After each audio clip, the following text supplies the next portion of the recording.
So we have discussed before that a process it is not necessary for a process to be only doing CPU related tasks. It can need input output from time to time.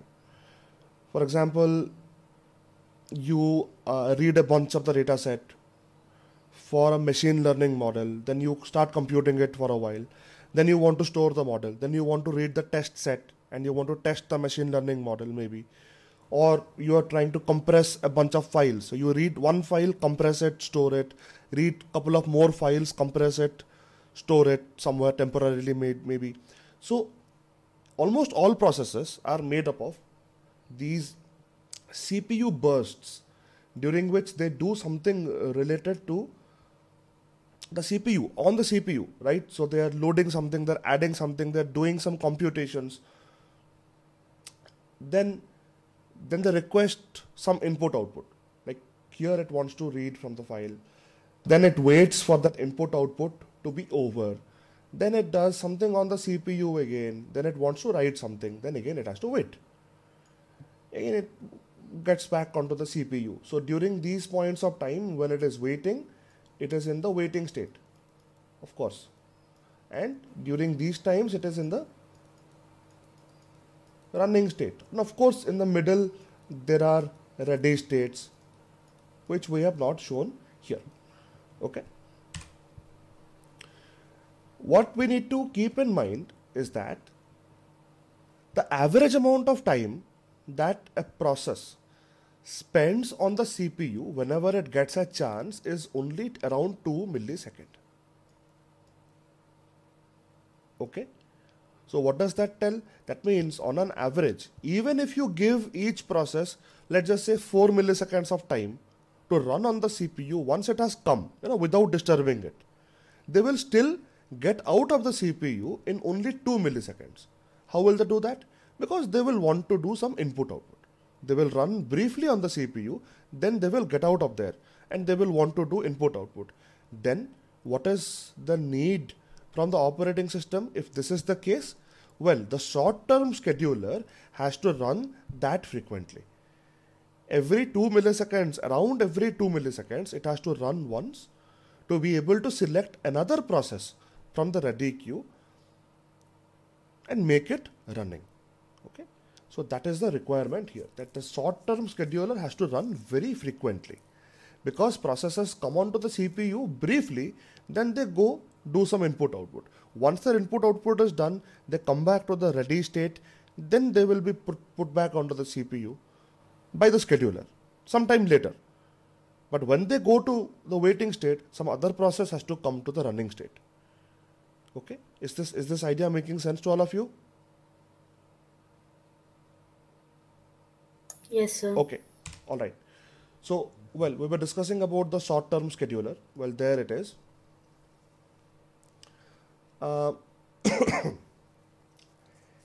So, I have been talking to you about various ways in which the OS can run the scheduling code. Okay, and I have also told you that the only way in which the CPU would stop doing whatever it's doing and run something else is by interrupting the CPU. You have to interrupt the CPU.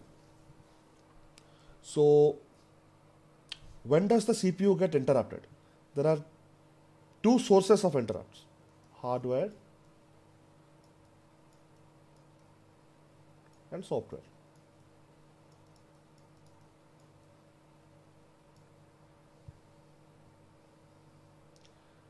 Hardware interrupts can come from the timer.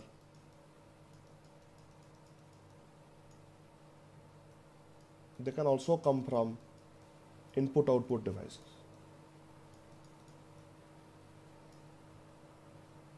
Software interrupts can come from system calls, like whatever you need.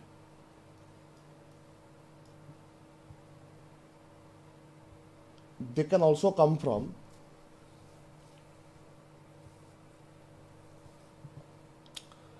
some illegal things that your program might end up doing, like you might divide by 0, or you can access bad memory outside your range, or many other things can happen. So these are all sources of interrupts. All of these things will interrupt the CPU. Well, let's look at all of these 4 cases one by one. So a process switches from running to waiting state. Okay, when will a process switch from running to the waiting state? Can someone tell me why will a process go from the running to the waiting state?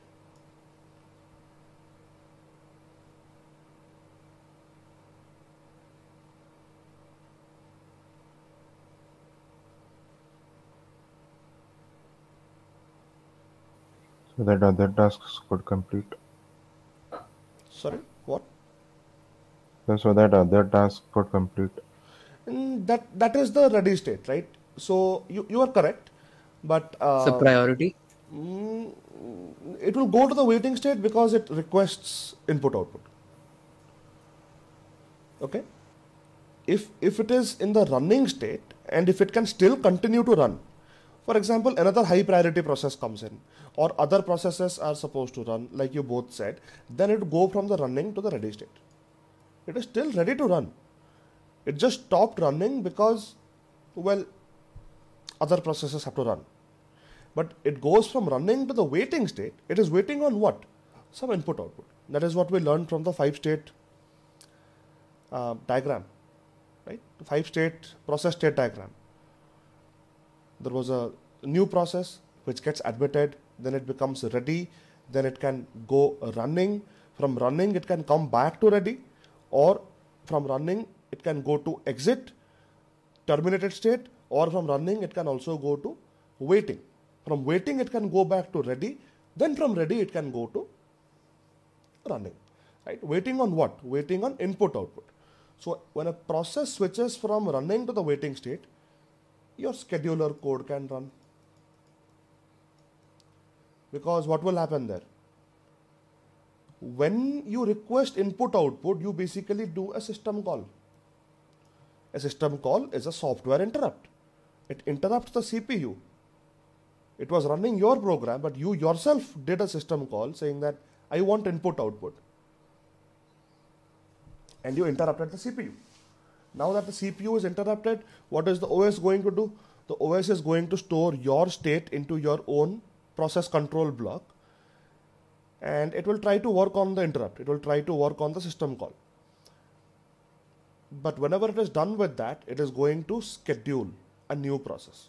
It will run the scheduler code, because interrupts are the only chances the operating system gets to run the scheduler, because otherwise user processes will not give it a chance to run the scheduler code.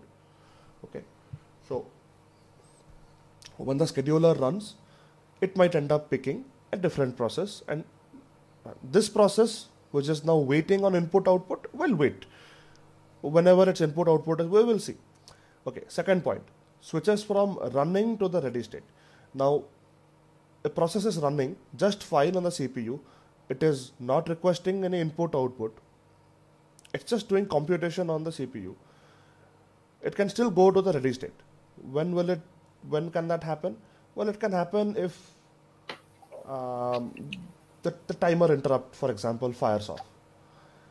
If the timer interrupt fires, then it's like telling the CPU, okay, there's the timer, I'm trying to interrupt you, stop doing whatever you're doing, let the OS handle this. The OS is going to look, okay, what is the source of the interrupt? It's a timer interrupt. Okay, let me remove this process, put a new process. But this process was perfectly fine to continue running. So it is not waiting on anything. It will just go back to the ready state and wait there. It is not waiting on input output. In this case also, an interrupt happened and the scheduler code will get a chance to run. Switches from waiting to ready. This will happen when the input output on which a process was waiting on is satisfied. It's taken care of. Then you go from the waiting to the ready state. in this case, what can happen is that though this process was not running, it is in the waiting state. How can it run? And it goes to a state, ready state, where also it will not immediately start running, but some other process might be running, right? So look at number 1. Let's just say process P0 went from running to waiting. Then we scheduled process P1. Now P1 is running, but whatever P0 was waiting for, it gets satisfied. So how does the CPU know? Everything runs on the CPU. You have to tell the CPU first. CPU is running P1 right now.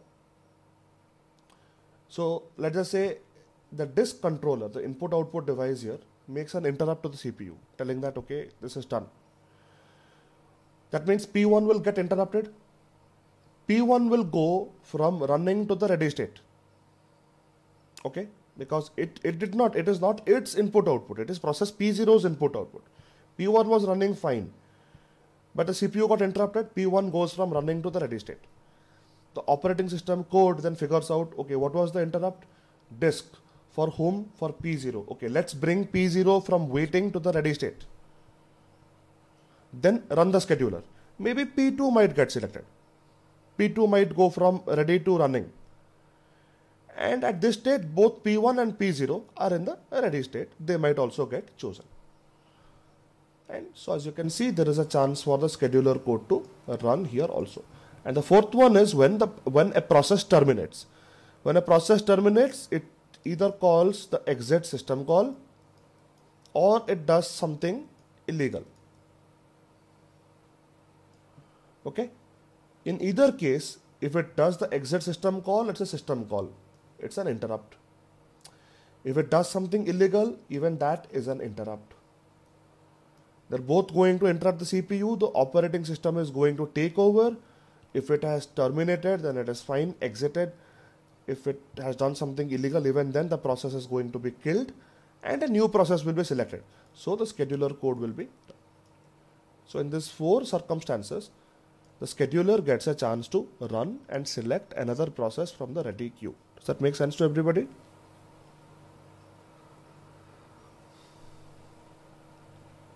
Yes, no? Yes, sir. Okay. Yes, sir. Okay, cool. Okay. So scheduling under 1 and 4 is non-preemptive.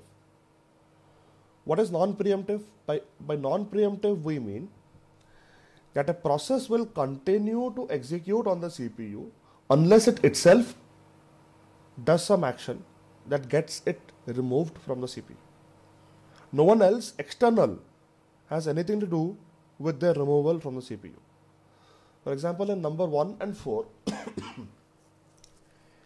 the process goes from running to waiting. Why would it do that?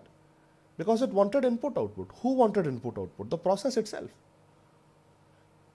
So, for example, if we had given a process 8 milliseconds to run on the CPU, after 2 milliseconds, it says, I want to read from the file. Then it will go from running to waiting because of its own actions. No one else told it. It still had 6 more milliseconds to run on the CPU, right? So it is non-preemptive. No one is preempting the process except its own actions. And point number 4. When the process terminates, it terminates because of its own actions. Right? It calls exit or it does something illegal. Then it terminates and it stops running and then some other process takes over. So 1 and 4 are non-preemptive. 2 and 3 are preemptive. Why preemptive? The process is going from running to the ready state. It was perfectly fine running on the CPU. Why did it go to the ready state? Because the timer interrupt fired, telling the CPU stop. The OS then said, oh, the time has run out. Let me put another process. So, that is preemptive. The process was perfectly fine running on the CPU, but an external agency said you stop. Okay, so that is preemptive scheduling. And number 3 is it switches from waiting to ready. Well, the process that goes from waiting to ready, that process was not running. In waiting it is not running, in ready also it is not running. But when the transition from waiting to ready happens, another process is running. So let's just say P0 was running, P0 made a system call for input output. P0 is now waiting. P1 is now running.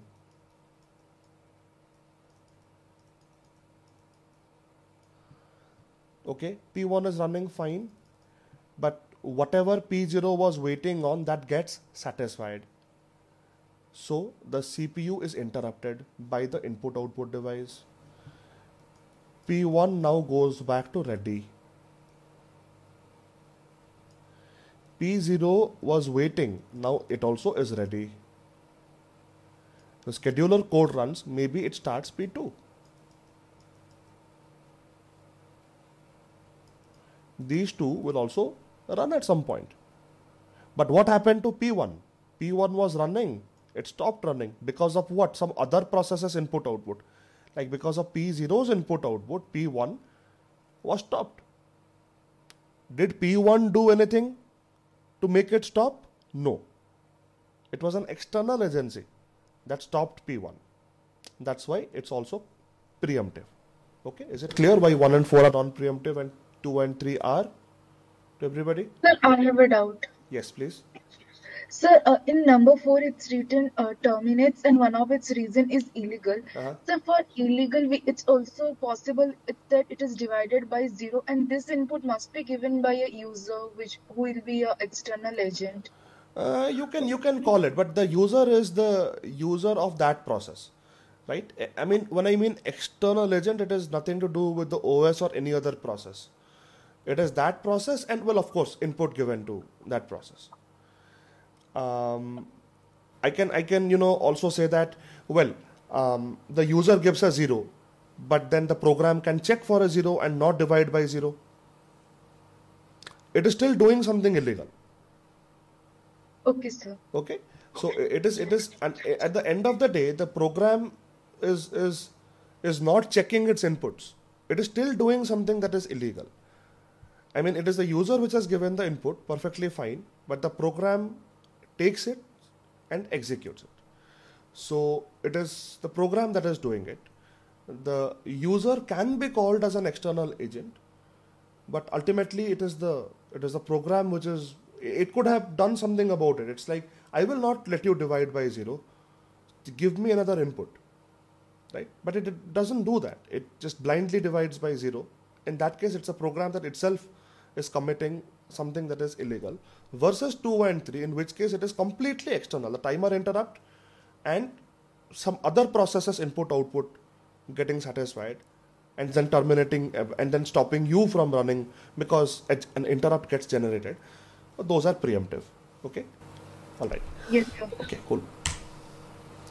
So the dispatcher is a simple concept to understand. It's a module in the OS which removes one process from execution, stores its context in its process control block. Then whenever it is told, okay, now you run this new process or a different process on the CPU, it's going to read its context from its process control block, put it on the CPU and get it running. The time it takes to do that is called as the dispatch latency. Okay. You have any questions until now?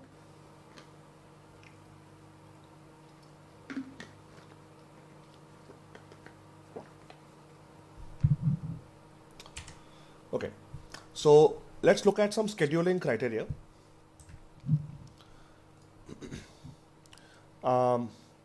CPU utilization. So any algorithm that helps us figuring out which processes to run next and whatnot has to make sure the CPU is utilized to the maximum, of course.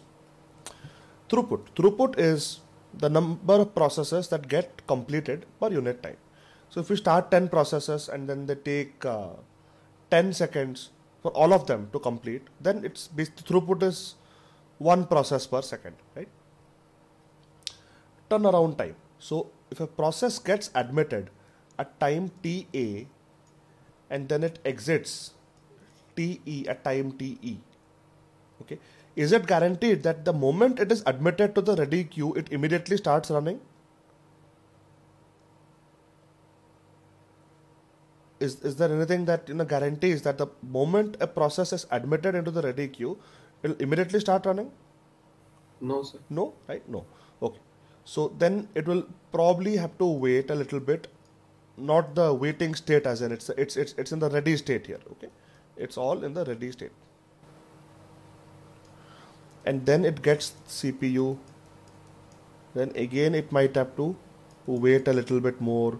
Then it gets CPU, right? Or whatever. We'll just make that as the last one.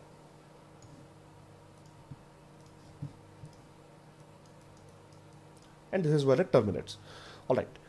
So the turnaround time is basically the time it takes, the time it remains in the system. That's all. It is basically TE minus TA. Time of exit minus time of arrival. Turnaround time. Response time is T, if I see TC as the time where it gets the attention of the CPU for the first time. That's all. The first time is very important. Then TC minus TA is the response time. It's the time that the process has to wait for to get the attention of the CPU for the first time. That's all. Once it gets it, then response time has no other bearing after that. Waiting time is the sum of all the times it waits, like this time and this time. You take these two and you add them and you get the waiting time. So you can clearly see from here that waiting time is greater than equal to the response time, because waiting time also includes the response time, right? And it also includes other periods of wait which are not included in the response time.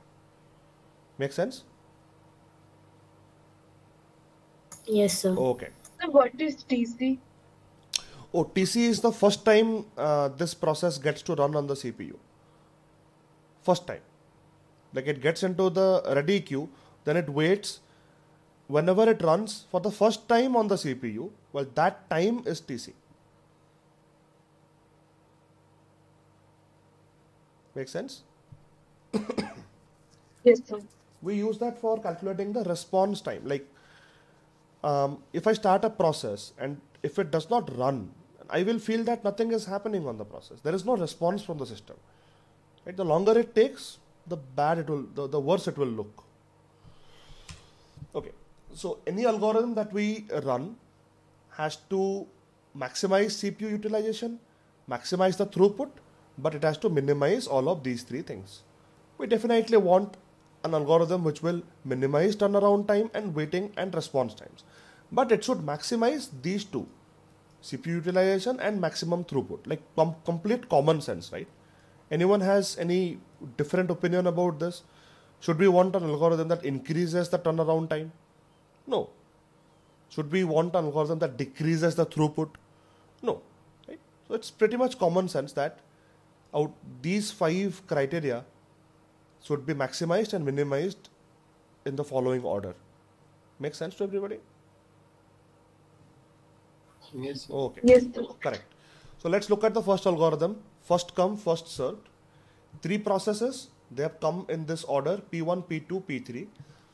There is no arrival time column, and when there is no arrival time column, just assume that they have all come at time t equal to 0. But there is an order in which they have come. P1, P2, P3. Burst time is the time that this process needs on the CPU. Okay, and FCFS is non-preemptive.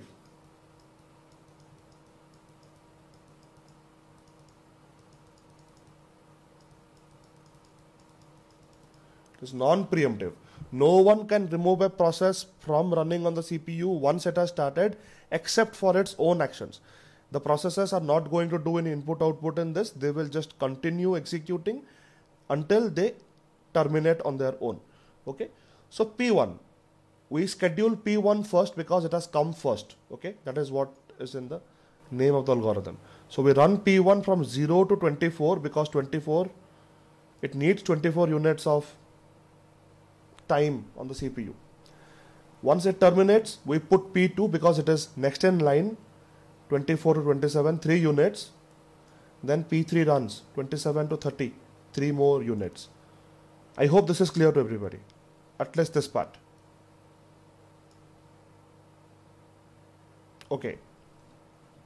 Let's figure out the turnaround time, waiting time, and response time for 1, 2, 3, all the 3 processes. Turnaround time for process P1 is 24. Okay, it comes at 0, finishes execution at 24. Turnaround time for process P2 comes at 0, finishes at 27, and for P3 it is going to be 30. Waiting time, P1 doesn't wait at all, 0, immediately starts running and continues executing till it finishes, no wait.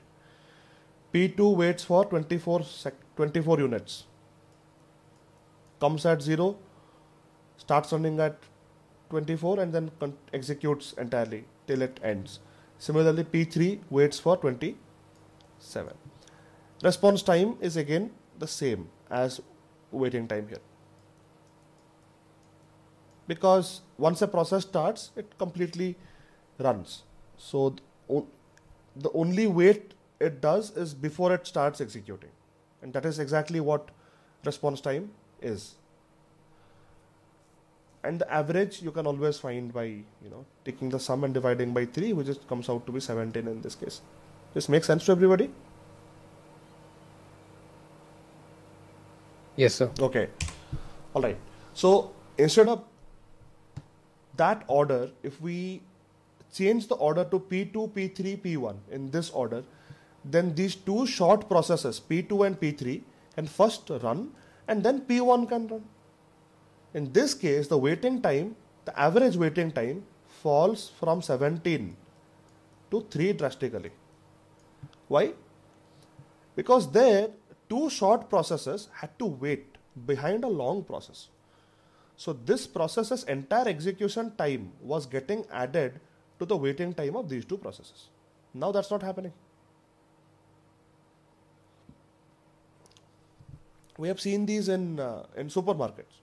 Usually if we just have like one shampoo or a couple of chocolates and there is someone with lots of stuff ahead of us, we usually request them, can we bill before you? And they usually agree sometimes. Yeah, go ahead. Because we don't want to wait for 15 minutes behind them. As we'll be done in a matter of 30 seconds or 1 minute. That's the thing. So it's always better to schedule short running jobs ahead of long running ones, because that's going to keep the average waiting time of the system low. Are you all convinced about this? Yes, sir. Yeah. So that's called the convoy effect. Short processes behind long ones. So because of that, we're going to study another algorithm, shortest job first, in which we pick a process whose burst time is the minimum at that point of time. A process which has not run and whose burst time is minimum. And this is an optimal algorithm. I mean, this is going to give you minimum average waiting times. You cannot come up with a better algorithm than SJF and claim that you have lower waiting times than that. No. Okay, SJF is optimal, but it's an optimal algorithm that is good. But the problem is that how much time a process will take on the CPU is up for prediction.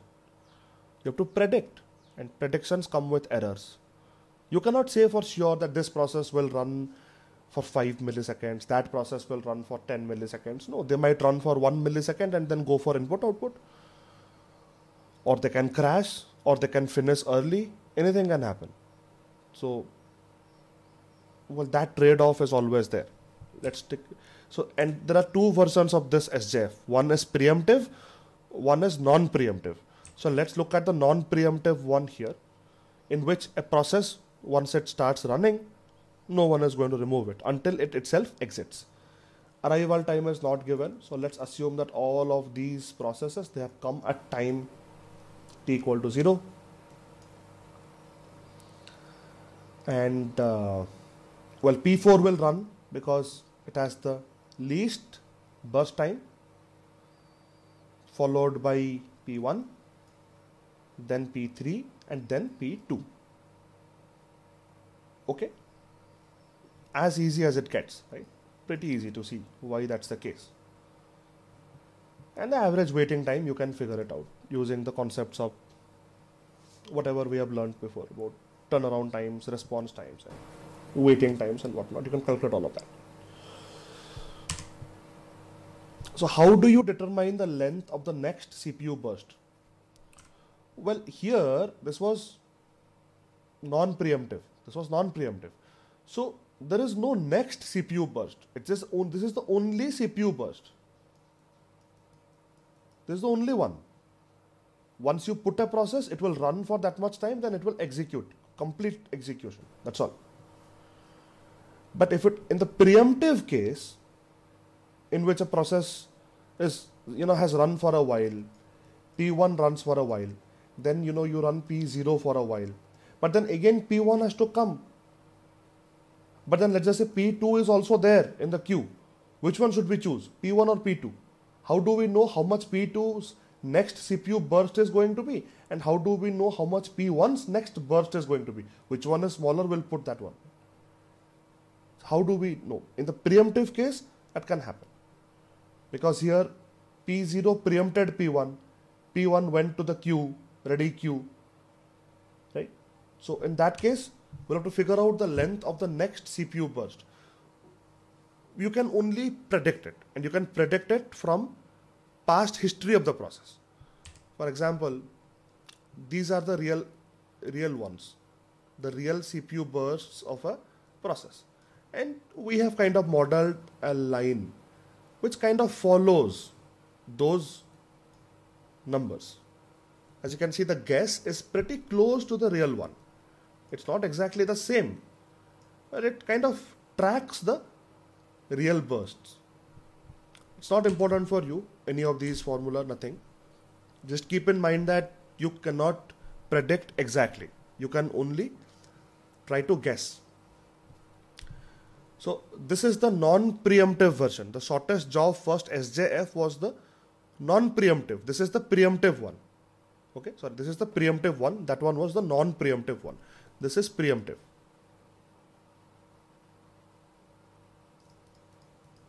Okay, here arrival times are also given.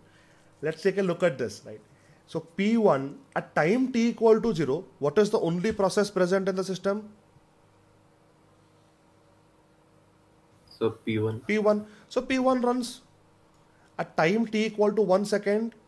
How many processes do we have? P1 and P2 both are there. P2 comes with a burst time of 4. What is the net burst time of P1? It has already run for 1 second. So it is 7 right now. So out of 7 and 4, which one is smaller? 4. So P2 will run. What happened to P1? It got preempted. It got preempted. Not because of its own actions, because a better process came along. P2 runs. P2 runs from 1 to 5. When P2 was running, when P2 runs for 1 second, the time now is 2 seconds overall. P3 comes with a burst time of 9. At that point, P2 had a burst time, remaining burst time of 3. 9 cannot preempt 3. Then at time equal to 3 seconds, when P2 yeah, time equal to 3 seconds, P2's remaining was 2.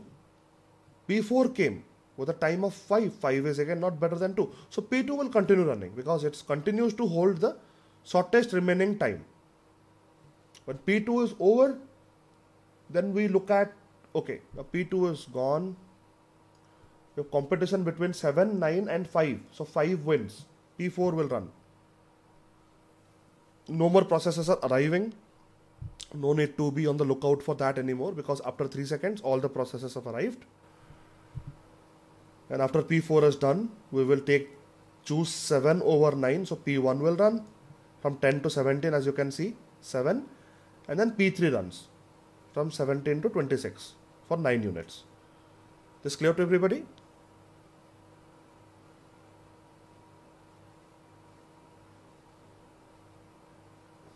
Any questions?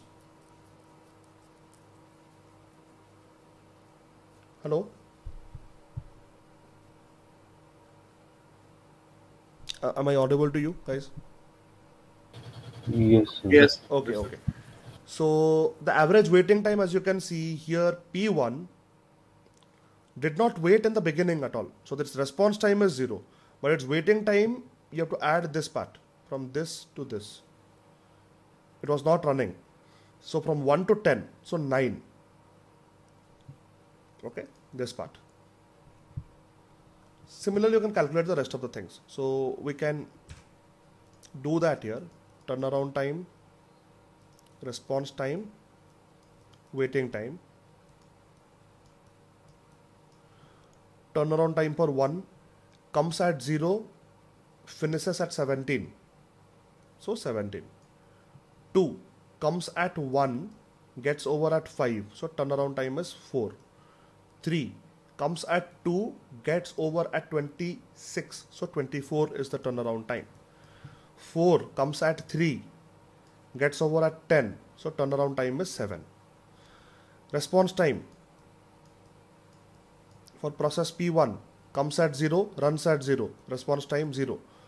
Process P2 comes at 1, runs at 1. 0 again. P3 comes at 2, runs at 17. So 15. P4 comes at 3, runs at 5. So response time is 2. What's the waiting time of all of these processes? A process P1, no initial wait, but it has to wait for P2 and P4 to run. So from 10 to 10 minus 1 is 9. So it's 9. P2, how much did it wait? Comes at 1, runs at 1, 0. P3 comes at 2, runs at 17, so 15 again. P4 comes at 3, runs at 5, so 2.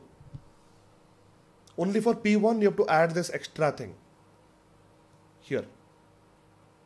Otherwise response time and waiting times are almost the same. Only you see 0, 15, 2, 0, 15, 2 because these processes ran one shot. They came and they ran. But P1 ran in 2 chunks. One chunk here and one chunk here. So this part got added to its waiting time. Anyway, so that would be, yes, tell me. Can you explain again the runtime for process P2? Runtime for process P2. Yes, sir. It was 0.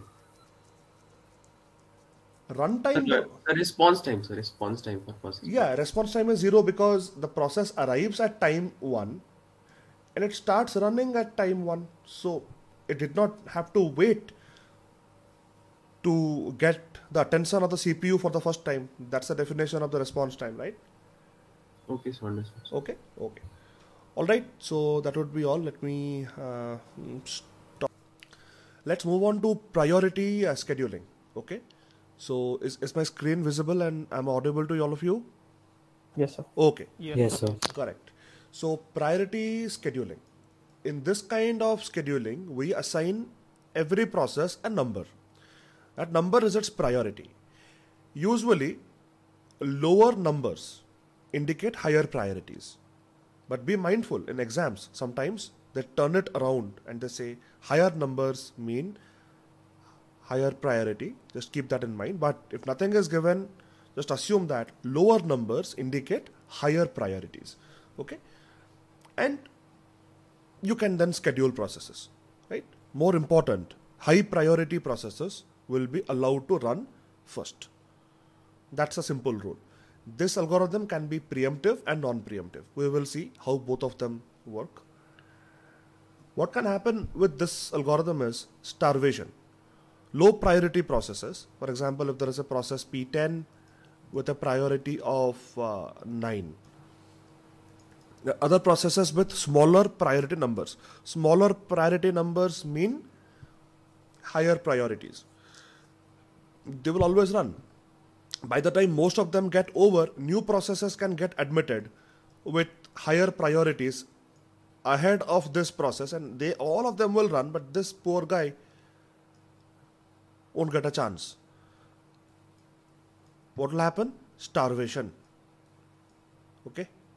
Happens in our homes sometimes. When you are thinking of eating something, you missed dinner and you're thinking of having some good breakfast, you wake up late, you don't also have breakfast, but for lunch you're thinking of eating something nice, but some guests arrive or something happens, or there is something weird found inside the food and you're not able to eat.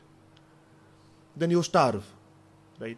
Because some guests appear in the house and they start eating because they are higher priority, right? So they'll eat. Yes, sir. Yeah. And the way you deal with this is with the process of aging. What you do is you see, okay, process P10 has not run for a while. Let's make its priority 8, increase its priority. After some time, make it 7, make it 4. At some point, this will start running. Okay, that's all. Simple. Okay. This is an example of priority scheduling. An arrival time column is not there. So we're assuming that all of them have arrived at time t equal to 0. So since all the processes are present at time t equal to 0, which process has the highest priority? P2. P2, sir. P2. Okay, P2. So P2 runs. This is non-preemptive. Okay, this is non-preemptive. Once a process starts running, it will continue to run and exit unless it itself does something. Right? Here they don't do an input-output. They don't do anything illegal. So they will continue until the exit by doing the exit system call. And then only then another process will start running. Before that, no. P2. Okay. Then P5. Okay. So P2, P5, then basically maybe P1. Yeah. P1. Then P3, yes. Then P4. Okay. Yes. So you can see that here. Where the burst times are given and they actually take that amount of time and run. And you can calculate the turnaround time, response times, and waiting times appropriately. I'm not going to do that. You can do that, pretty sure. Okay. What if I change the waiting times here? The arrival times. What if I change them? Let's just say P1 arrives at 1, P2 arrives at 2, P3 arrives at 0, this at 3, and this at 3. What would happen? Let's figure this out, right? At time t equal to, and let's make this preemptive now. Let's make this preemptive. Well, you can also solve this problem using a non-preemptive approach with arrival times. Let's do that first maybe, okay? Non-preemptive, keep in mind, but with arrival times. How will this look like? At time t equal to 0, can we run process P2? We cannot. Process P2 has not even arrived. The only process present is P3. So P3 will run. Okay? From 0 to 1 second. Because at 1 second, P1 comes. Only two processes, P1 and P2 are there. But P1 comes with a... sorry, I'm making a mistake. Let me erase this. We have P3 and P1. P2 has not come. P2 will come at time 2. Okay. Okay. So we have P3 and P1. Out of P3 and P1, P1 has got a higher priority with a lower priority number, so it's higher priority. But since this is non-preemptive, so P3 will fully execute from 0 to 2. Okay, because 2 is the burst time. Then it's over. At that point of time, how many processes are already there in the system? P1 and P2, sir. Yes, P1 and P2 both have come. Out of that, which Yes. one should we choose? P1. No, sir. P2. P2. P2's yes. priority is higher. Okay, so P2 will run. P2 will run for one burst unit, 2 to 3. Okay, at time 3 now all the processes have come. P2 is done. But now we also have P1, P4 and P5. All of them are there. Which one should we choose? P5. P5. P5 runs from 3 to 8. P5 is done. Then we have P1 and P4. We will run P1. P1 runs from 8 to 18. P1 is done. Then we have P4. P4 needs one burst unit, goes from 18 to 19. Correct? Sir P2 के बाद P2 हमारे के पास P1 की ज्यादा higher priority थी ना, तो हमने P4 को रन क्यों करा? P5 को. क्योंकि P5 का हायर प्रायोरिटी है ना, 2 का प्रायोरिटी है. ओके. जितना कम है उतना ज्यादा प्रायोरिटी है ना, इसलिए P5 को रन करा दिया. Okay, so this is with non-preemption. Let's do this with preemption.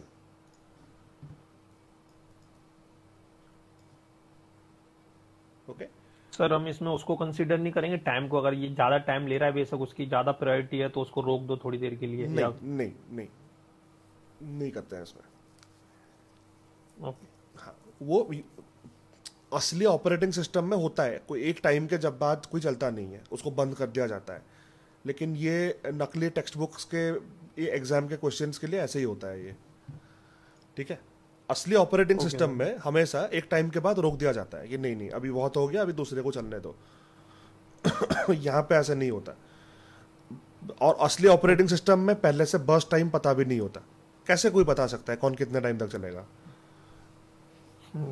ये तो बस ऐसे ही मतलब नकली किताब में पढ़ाने के लिए, कि कुछ तो समझ आए दिमाग में. देखिए बाद में जाकर देखते हैं कि कैसे इसको जोड़ जाड़ के हम असली वाले बनाएंगे. वो डिस्कस करेंगे क्लास में, एक टाइम पे करेंगे. इसको पहले देख लेते हैं. ठीक है. ओके. नॉन अभी प्रियम्पटिव में देखते हैं. ये तो नॉन प्रियम्पटिव है. अभी प्रियम्पटिव में देखते हैं. Okay, let's take a look at the preemptive part now. Anyway, at time t equal to 0, P3 is the only process. So P3 would run from 0 to 1. At 1 second, P1 is arriving with a priority which is better than P3. So P1 would take over. Okay. P3 has already run for one burst, so 1 is left. P1 would run from 1 to 2 seconds. Okay, 9 would be remaining. That's when P2 comes. Arrival time 2 with the best priority of 1. P2 would now run, and even if after 1 second P4 and P5 come, they will not be able to remove P2. So P2 will run from 2 to 3 anyway, because its burst requirement is only 1. P2 is over at this point of time. Now there is a competition between P1, P3, P4, P5. All 4 are available right now. 9, 1, 1, 5 burst times. 3, 4, 5, 2. So P5 will run now. Okay. From this point, P5 will run. Complete. 3 to 8. Okay. Then we will choose P1. P1 runs from 8 to 17. Yeah. Then we will choose P3. P3 runs from 17 to 18. Then we will have P4 will go from 18 to 19. See, we're always ending at 19 because that is the total burst. If you take the sum, 13, 6, 19. That is the amount of time we are taking in both cases. But the sequences are a little bit different, right? In case of non-preemption and non-preemption. Can you see that? Here, Yes, sir. yes. Yes, sir. So P1 was running. P1 got preempted by P2 and P5 because P1's priority was 3. But P2's was 1 better than 3 and P5's was 2 better than 3. That's why P2 and P5, whenever they arrived, they started running. P2 arrived at 2 and by the time P2 got over, P5 had already arrived at 3. So that took over. And then P1. See, P1 got split. P3 also got split into 2 parts. Yeah, any questions? Okay. And you Sir, can, yeah, tell me. So in why, like, who assigns the priority to them and at what basis they assign the priority to the task? Priority दिया जाता है, we look at interactive processes, real-time processes, interactive processes, batch processes, the different classes of processes, right? Okay. And depending on whichever needs the most amount of attention from the CPU very frequently, that is given higher priority. Okay? So it's done by the OS, sir? It is done by the OS, yes. Okay. You can also control it. You can also increase or decrease the priority of a process. You can also do that.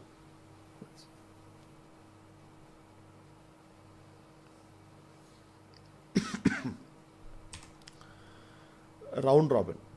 And round robin is one of the most simple algorithms, but while doing this on pen and paper, you might become a little bit confused. So we are going to look at this in a great amount of detail today. And basically we will do this and then we will stop. Okay.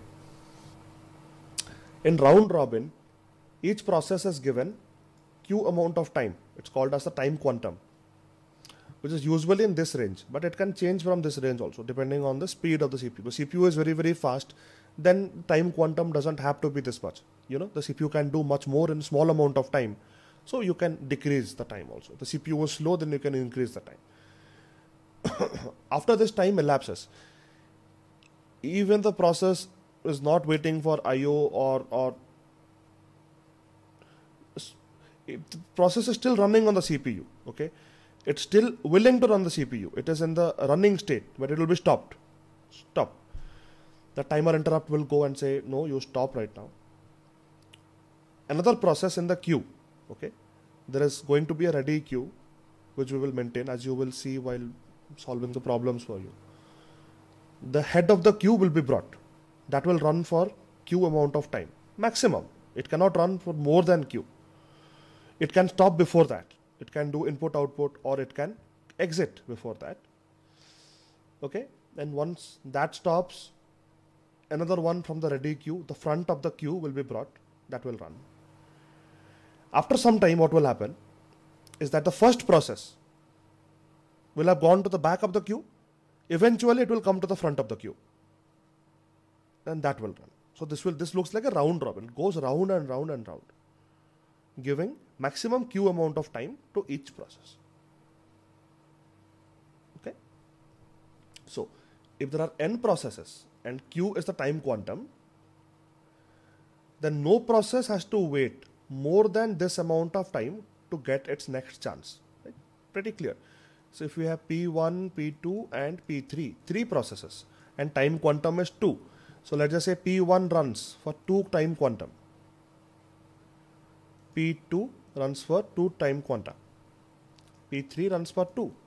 Then P1 will again get a chance. So after P1 runs once, it waits for 4 time quanta to be able to run again. What is this 4? It is nothing. It is 3 minus 1 into 2.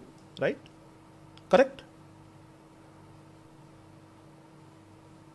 This formula here. Yes, sir. Yes. So this is the maximum wait time. So what round robin gives you is that it gives you very good response, because the amount of time that you have to wait ever, even when you are submitted first, there is a bound to it. There is a limit to how much you will have to wait. You will not have to wait more than that. And that limit is given by this. That's why round robin improves response time. It always makes sure to come back to every process every now and a while. Okay, no process will be left in the dark for very, very long. And this makes use of timer interrupts. Okay. If the value of Q is very large, then this becomes first in, first out. If Q is 10,000, if each of these processes, they are all like 9, 10 burst units, then they will just run like FCFS, first come, first serve, or first in, first out. Right? No round robin, just one pass through the processes and then they are all done, if Q is very large. If Q is too small, then there can be a problem. What problem? It's like if a process P0 is running, then you run P1, then you run P0, you keep going in a round robin fashion between them. Okay, if each time you're scheduling a process, you're giving them Q amounts of time, Q units of time, you are also doing context switch here, switching from P0 to P1, then from P1 to P0, like this. If this time, context switch time, is comparable with Q, then Q is actually has become too small. Okay, it has become too small.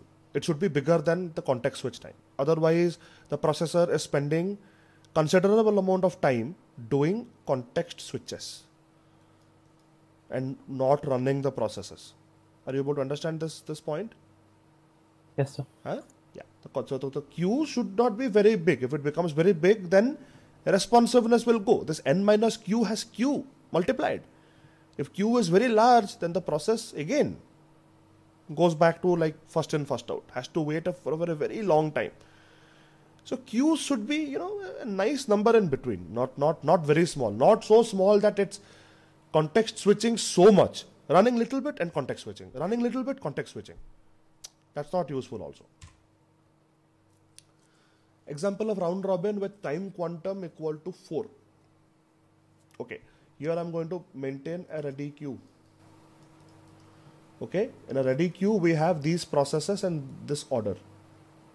I'm going to go 1, 2, 3. Okay, what's the front of the queue? 1. So we will run process P1 for 4 units of time because it needs more than that. It will take its entire 4 units in the first run. While it is running, the ready queue has only 2 and 3. After it has run, it is going to go to the back of the queue and we will put 2 and we'll start running 2. So the queue will have 3, 1. You able to understand this? 2 Yes, sir. starts Yes, running sir. and 1 goes back to the correct. Yes. So 2 would run for 3 units of time because that's all it needs. It will not make use of the complete 4 units given to it and it will stop executing. It will exit. And after that, the ready queue, 1, 2. no, 2 is over. 2 is gone. 2 will not go back to the queue anymore. 2 is gone. So the queue will only have 1 and 3 will come to run 7 to 10, 3 units over. Then 3 is gone. Then we bring 1. Ready queue is empty. 1 runs from 10 to 14. Then a timer interrupt happens. It goes back to the ready queue. Then we again look at the queue. Oh, only 1 is there. Okay, put it back. Again runs. Interrupted. Goes back to the queue. I'm not writing it, but it goes. Yes. Again comes. It keeps doing that until it gets over. Okay. This is round Yes, robin without arrival times. Round robin is always preemptive. You cannot, there is no after the time quantum, it will stop the process. It is by nature preemptive. By nature, it is preemptive. It is, if the time quantum is 4, if a process needs 10 units of time, it will stop it after 4. And next time again, it will run for 4 more, it will stop it. Then it will run 2 more, 4, 4, 2. That is how it will run. So by nature, this is preemptive. So there is no non-preemptive version of round robin. But we can also discuss a problem with arrival times. Maybe, any questions that you have, then we will discuss that. Sir इसका advantage क्या हुआ? हम एक बार में पूरा P1 खत्म कर दें तब P2 पे इसका जाए, एडवांटेज P3 ये पे जाए। हुआ कि P2 को थोड़ा जल्दी चांस मिल गया चलने के लिए, P3 को भी थोड़ा जल्दी चांस मिल गया। एक प्रोसेस बहुत सारा टाइम लेके नहीं बैठने वाला, सबका रेस्पॉन्स बढ़ता है ना। अभी P2 का रेस्पॉन्स टाइम अगर P1 को पूरा खत्म करवाते तो 24 यूनिट्स तक बैठना पड़ता सबको। तो P2 Yes, का sir. जो है यूजर वो सोचता है कि यार क्या है यार, मैंने शुरू कर दिया अब तक शुरू नहीं हुआ। अभी क्या है कि सबका रेस्पॉन्स ओवरऑल बढ़ जाएगा, हर प्रोसेस को लगेगा कि उसको थोड़ा थोड़ा टाइम मिल रहा है, लेकिन टर्न अराउंड टाइम बढ़ जाएगा। The turn around time for the processes will increase. Why? Because सब घुल मिल जा रहा है, अभी सब एक दूसरे के अंदर अभी चल रहे हैं बीच बीच में, तो कोई खत्म नहीं हो रहा है। whatever you asked, right? A process Yes, is sir. not getting completed, so the turnaround time will increase, but the response time will be better. Excuse me, sir. Yes. So, like in this, when we have only one in the ready queue, like in the later stages of our ready queue, Correct. sir, there's always a time interrupt because of the time quantum being 4. So we are wasting not, we are also wasting the time now. Like we know there's only one process, but we are again switching back and coming again. Yeah. No, we do not know exactly. There is always going to be one process. There other processes can also get submitted at any one point of time. So it's kind of a very small example for the syntax. Yeah, this is a very correct. This is a toy example just to make you understand that, sir. There are thousands of processes in the system. Okay. As you can see, if the time quantum is 12 and you need 10 units of time, then there will be no context switches. This is almost like FIFO. But if the time quantum is reduced to 6, then you will have just one context switch. From the same process to the same process. But still, that's also a context switch. 1. But if the time quantum is 1, then you will have how many? 1, 2, 3, 1, 2, 3, 1, 2, 3. 9. 9 context switches will happen. So you have to be watchful. You have to always make sure that the time it takes for context switch here, this time, is very small compared to this time. Otherwise, you are wasting time by just doing these context switches in between. Yeah, response is very good, but also your efficiency of the CPU is going down. The turnaround time can vary with the time quantum. So here time quantum is 1, it's 11, then it increases. There is no rule. You cannot say that, okay, turnaround time, the average turnaround time will increase or decrease with the time quantum. It's kind of random. You have to compute and figure it out. Okay, no. So we'll discuss this one problem that we will create on our own. And then I'll just add a slide here.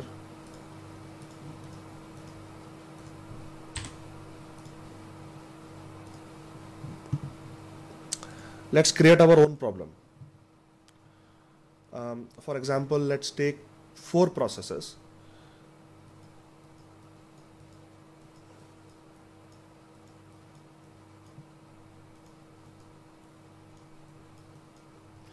Their burst time requirements can be like 4, 7, 1, 10.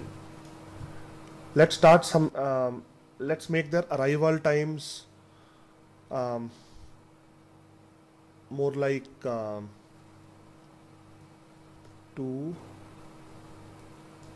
5, 4, 0.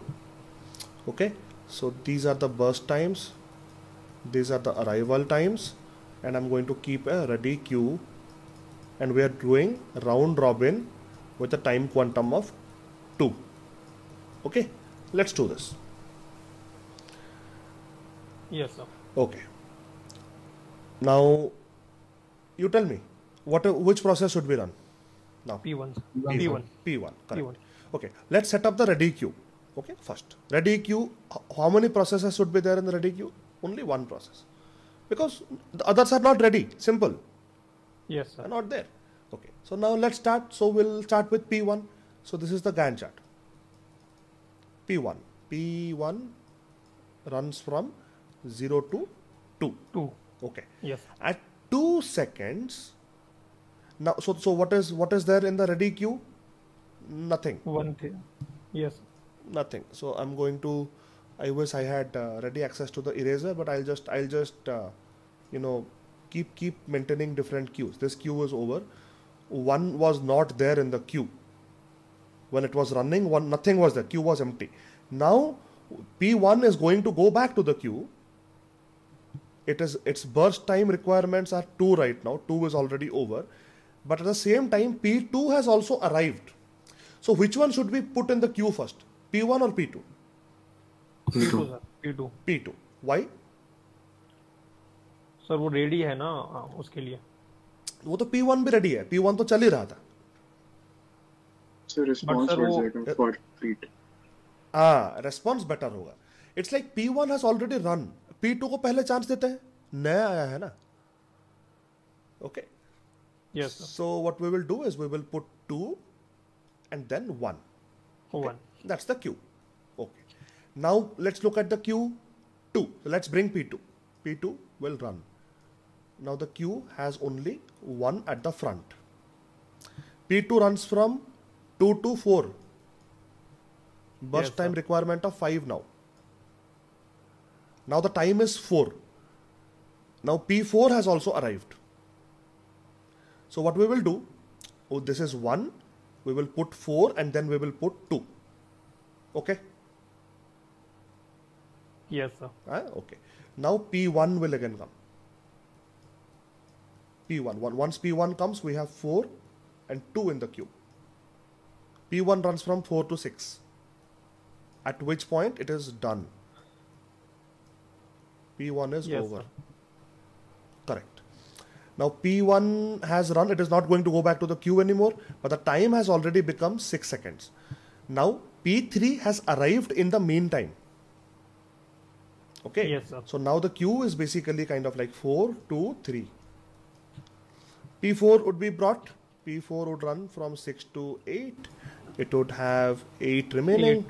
Then we will. Now no new processes are going to come. So these processes will always be running in this order: 4 to 3, 4 to 3, 4 to 3. At this point, you can ignore the ready queue if you want to. The ready queue is very crucial if new processes are coming. At this point, they will all be going in this way. Like P4 will run, it will have 8 left. Then 2 will run, 2 will have 3 left. So we'll have P2 go from 8 to 10. It has got 3 left. Then P3 will run. P3 will basically just run from 10 to 11. 10 to 11. It will be done. Then these two will be going on. P4, P2, P4, P2. Now P4. P4 goes from 11 to 12, 13. Okay, Yes. 11 to 13. P4, it will have 6 remaining. Then P2 will run from 13 to 15. It will have like 1 remaining. Then P4 will go 15 to 17. It will have 4 remaining. Then P2 ran from, P2 will run from 17 to 18. Then P2 is done. P2 is done. Then P4, 18 to 20, 22. Done. Yes. Okay. This is how you do it. You will not get more difficult questions in the exam. Just this much. And they'll give you half an hour to solve this. You can solve this in 2 minutes if you want. But don't make mistakes. This is very easy actually. So OS is very easy. It's like, I don't know why people find OS very difficult or whatever, but OS is the easiest subject. Okay. Only if you pay attention though. Okay. So then you can find lots of things like wait time. Those things are a little clumsy. Like P1's wait is this wait for, right? And then P1 gets over, right? Correct. So P1 waits for 2. How much does P4 wait? Well, P4, it comes at 4, runs at 6. So it has got a response time of 2. First of all. Then it waits here. How much? 8 to 11. 3. Then again it runs. It again waits for 13 to 15. 2. Then it again waits 17 to 18. 1. But then it again runs continuously. So 2, 3, 5, 8. 8. Can you see how it is computed? Yes, sir. Same Yes, thing, sir. same idea. Just that you have to look a little bit minutely because round robin, right? Things are changing very quickly and frequently, and with some kind of a period to it. And then you can figure out turnaround time. Just make sure that you pay attention to the arrival times. That is the initial. When you subtract and turnaround time, look at when it ended and then subtract it from when they actually arrived, not when they actually started. When they actually started will tell you the response time, because that time minus the arrival time is the response time.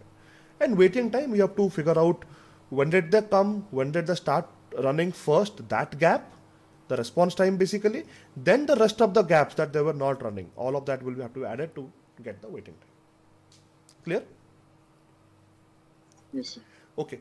Yeah, we'll stop here. I'll not go any further. We are moving at a pretty good pace.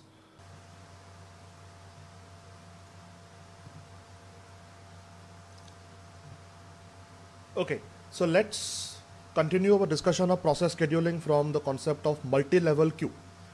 So we have discussed this broad concept in operating systems so far, that some of the processes are interactive, otherwise called as foreground processes.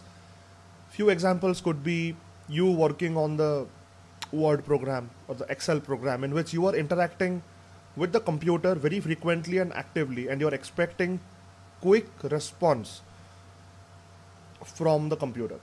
And there are background or batch processes which work on a ton of inputs. For example, you might have asked the computer to zip or compress a huge folder into a zip file, and then that can happen in the background.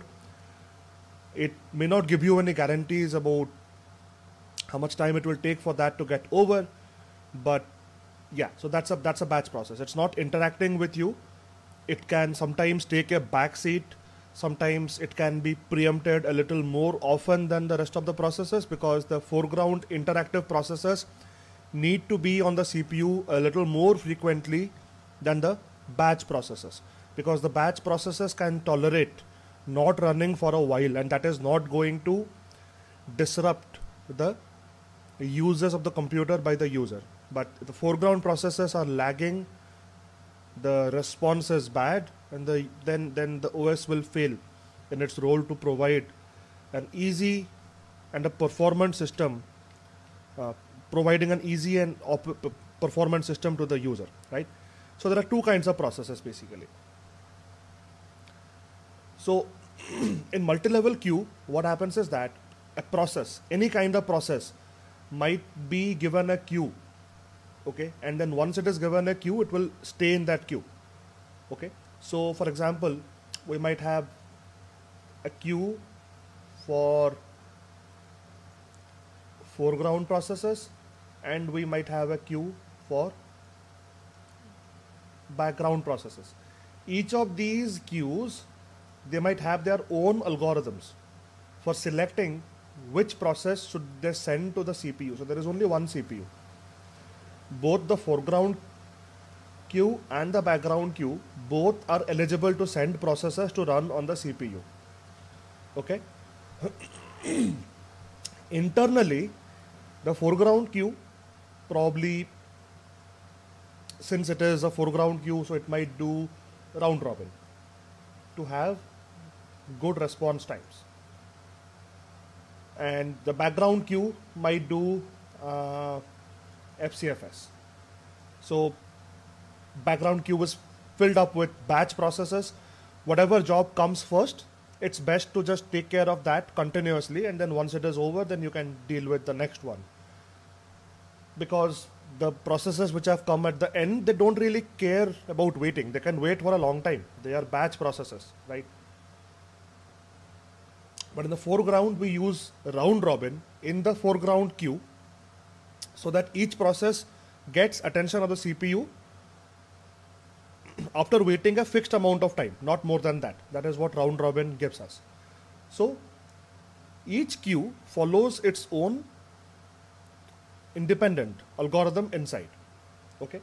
So let's just say the foreground queue chooses one process, like this process. Okay. This process is chosen by the foreground queue to be sent to the CPU, and the background queue, let's just say, it chooses this process after running the FCFS algorithm. Okay. Now, which process should ultimately run on the CPU? Well, there must be some scheduling between the queues also. It's like how frequently should we select a process from the foreground queue versus how frequently should we choose a process from the background queue.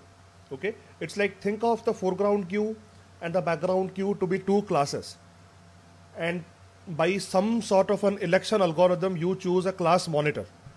Now there are two class monitors coming from two classes. Now one of them can become the for example the head boy or the head girl of the school. Who should become, how should the principal decide, that is completely up to the policies of the school, for example, right? So the scheduling must be done between the queues because they each select one process, and so you have to now decide, okay, out of the two processes, which one should ultimately get onto the CPU. So do you think the foreground and the background processes should be treated at par equally? No, should not be. I think the foreground processes should be given way more priority than the background processes. For example, on the CPU, we might tell that 80% of the time a foreground process should be running and 20% of the time a background process should be running. Okay, because the background processes can wait. Their turnaround times can be higher than the foreground processes. The foreground processes need to be interactive and they need to complete on time. That's why we have to give more proportion of the CPU time to processes coming out of the foreground queue versus processes coming out of the background queue. So, Excuse me, sir. yes, Sir, you haven't started the recording. I don't think recording is possible on Google Meet anymore. But I'm recording my screen using OBS. I'll share that. Oh, okay, sir. Okay, sir. See, the record meeting button is gone. It's not available anymore. But I'm recording on OBS. I'll share it to you. Share it with you. Okay, sir. Okay. Yeah. So, between the queues, right? So, 80% of the time, we might choose one from the foreground, and 20% of the time, we might choose one from the background. So, we can have fixed priority scheduling. Serve all from foreground and then from background. It's like as long as there is at least one process in the foreground queue, you need to continue executing processes from the foreground. And when the queue becomes completely empty, then you take your attention to the background. Well, then it will start the processes in the background, because it is unlikely that the foreground queue will ever become empty. And as long as there is at least one process, the CPU will never go and pay any attention to the background, right? So there is a possibility of starvation. Time slice. So each queue gets a certain amount of CPU time. So it's like 80% of the time. So if there are 5 slices, then we can give 4 slices to the foreground and 1 slice to the background, effectively giving 80% to foreground and 20% to background. We can do that. So yeah, so is this clear to you? So we can segregate processes into 2 or more different groups. Then each of those queues can follow their own internal scheduling algorithm, and they will choose a process, each of them, and then we have to do some scheduling between the queues to take care of the fact that not all of the queues are made equal. Some queues should be given more priority than the rest of the queues, and we can do fixed priority or time slice based scheduling between the queues. Okay, something like this. As I said, 2 or more groups. We can have system processes, very high priority. Then system processes can be various kernel processes, like for example antivirus should be first priority, right? That's why when antivirus programs run on the computer becomes slow. It's because those processes are given priority, and then since they end up on the CPU for the most amount of time, that's why the rest of the processes feel laggy. But still, we need to give antivirus programs the most priority. We cannot let a bad process that has a virus take priority over the antivirus and then do its damage, and then the antivirus is catching up with that. No, the antivirus needs to be at the front, ready to always catch a virus. So it should be given topmost priority. And there are other system processes which should be given highest priority by the system. Then interactive processes, for example, Word and other kinds of programs that we routinely work with. Interacting editing processes. For example, you are working on, pretty slowly on something like Nano or something. Your typing speed is very slow, and then you're not even using a mouse. So these processes can take a backseat sometimes. So they just on the screen, whenever you type something, it will be delivered to the process, but after that they can be taken away from the CPU. They are waiting for the next keystroke, so they tend to be little slower. Your GUI based processes like Word, you can at least move the mouse around. So every time you move the mouse, that process needs to be given some inputs from the mouse using interrupts. But in terminal based processes, even the mouse has very little use. Then you have batch processes, like you are using the zip utility, or you are sending batch emails.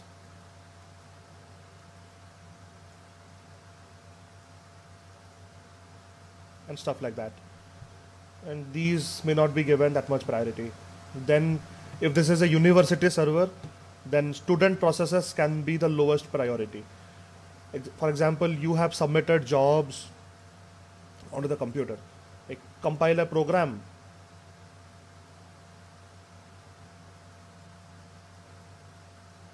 run the program, collect results, right? And you come and check the results later. So this thing can be given the least priority. I'm not trying to say that student processes are any less important. It's because on your own laptop you would be the user, so you would kind of get this kind of priority. But on a university server where many students are trying to submit jobs, then they usually are given the lowest priority, because the system has to also keep working on these kinds of processes. And these will anyway happen because there are thousands of such jobs. So they are kind of like batch processes. The students are willing to wait. So different categories of processes and different kinds of priorities assigned to them. So for example, here we can say that 50% of the time the CPU should be running a process out of this queue. 20% of the time something from this queue. 15% of the time something from this queue. Right? Something like that. Right? 10% something from this queue, and 5% something from this queue. And here is the CPU, and which can only run one process at a time if it's a single core CPU. But if the processes are given in this proportion, then we can maintain a relative priority between them.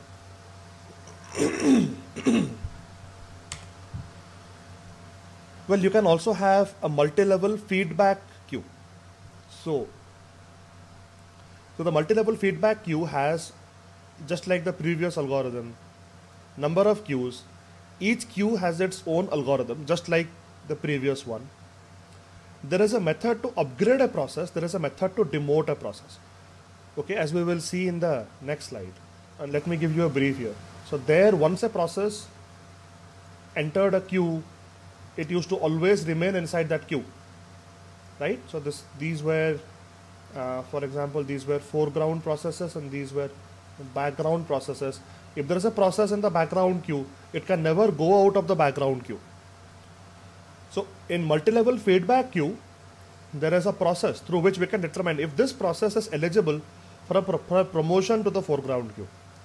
Okay, if this process is behaving well, okay, if it is not grabbing the CPU for a very long amount of time, and there can be various criteria, then this process can be promoted to the foreground queue, and then it gets more priority than what it used to get while it was in the background queue. And if a foreground process is not behaving well, it is spending a lot of time on the CPU, never getting its job done in time, then it can get demoted and it can be made a background process. then it will not get as much priority as it was getting while it was in the foreground queue. So processes can now move between queues. Method used to determine which queue a process will enter when that process needs service. So when a new process comes, okay, this is a new process and this needs service, right? So where will it enter? Should it enter the foreground queue?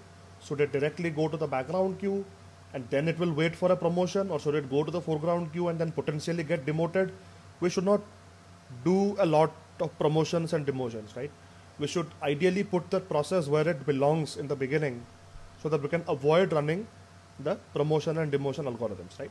So the only way in which a multi-level feedback queue, remember the word feedback, is different from multi-level queue scheduling is that processes can get promoted, processes can get demoted, and there is an algorithm which decides when there is a new process, where should it go? Should it go to which queue should it go initially, right? That's a difference. So look at this. There are 3 queues, right? So Q0, it's running round robin with time quantum of 8. You know, for higher priority interactive processes, time quantum has been kept at 8 so that the response time is very high. Every 8 milliseconds it will go to another process. And Q1 running round robin with a bigger time quantum, right? Slowly moving towards FCFS. As we had studied, if the value of Q increases, then it tends to become like first come first serve, because whenever it gives a process a chance, and if the amount of time given to that process is large, then the process might very well end execution in that one time slot. So then it kind of becomes like FCFS. So, but the response time will go down because the rest of the processes will have to wait for a long amount of time to get a chance, right? That's why we have this queue time quantum to be higher than that of the previous queue, because this is the middle level queue. And then ultimately we have the first come first serve queue, maybe for batch processes, and least priority queue. 3 levels of queues are there. Okay. So a new job, so we can have some kind of a policy, and this is completely dependent on how you want to define this. As long as there is a policy, we can do multi-level feedback queue. So a new job enters Q0, which is served FCFS. No, that's a mistake. It is not served FCFS. This is basically RR8, okay, as it is given here. When it gains CPU, job receives 8 milliseconds of time. If it does not finish in 8 milliseconds, job is moved to Q1. So it's like we are prioritizing short running processes, interactive processes, and we are giving them 8 milliseconds of time. If you are able to do your job in 8 milliseconds of time, fine. But if you are ending up taking more amount of time, then you will be demoted to the second queue. It's like, no, you are not doing your job, you are still needing more amount of time, so you are demoted to the second level queue. Stay there. At Q1 is again served FCFS. I don't know why do they keep on saying it is served FCFS. Doesn't make any sense. These are all round robin. FCFS is only in Q2, by the way. This is RR16 and receives 16 additional milliseconds. If it still does not complete, it is preempted and moved to Q2. So now it will be given 16 milliseconds. If you don't, then you are demoted to the FCFS queue. So as you can clearly see that processes can keep moving from one queue to the other, where here there is no promotion algorithm, only demotion is given. And by default, all processes enter the first queue, the highest priority queue, and then if they don't finish in 8 milliseconds, they are brought to the second one. If still they do not finish in 16 milliseconds, then they are brought to FCFS, just like batch processes are treated. This is one example of a multi-level feedback queue. Any questions? We have reached the end of this chapter. We'll begin a new chapter, or if you have any questions to discuss, then you can bring them forward.